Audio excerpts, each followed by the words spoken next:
What's going on YouTube? It's Got the Night here coming at you with yet another video. In today's video we're actually going to be fixing a problem with my VW Mk4 GTI. So before you start this video, make sure you like it and continue supporting these type of videos, because as I do want to start posting more of these. But let's get into the video. So before I jacked the car up, I actually did loosen up the bolts a little bit before I jacked it up. And as you see underneath the car there, I do have a tire. In the event that the jack or something does fail, or the stand does, the tire will catch the car and hopefully I can get out of there safely. But as you see here, I'm taking off the tire to get into the CV axle where it connects into the transmission so we can tighten up those bolts. For this job, you're going to need a torque wrench along with some extensions and then a 12-point key to get into the CV axle and tighten those bolts up. If you see in there, they're actually pretty far in there and they're not fun to get into.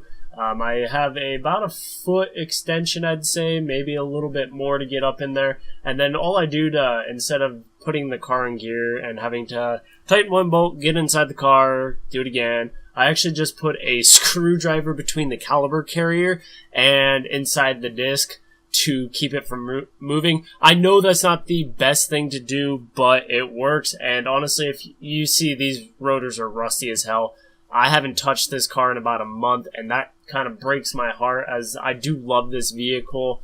But I really needed to make sure these bolts were tightened up to 45 foot-pounds. And that's what I'm doing here to make sure I can drive this safely and not bust another axle like I have been doing. So I've been actually keeping a very close eye on this stuff lately. Once you're finished, make sure all tools are out of the way and that you have tightened everything down to spec or till your liking. And then go ahead, grab the tire, put it on the hub, and start torquing down the tire. Now, I always put them in hand tight first. Most people do. I never use an air ratchet when going ahead and tightening down the lugs, just because I think a normal torque wrench is the best option for that. But that's just me, I guess. Some people may say otherwise, but I don't.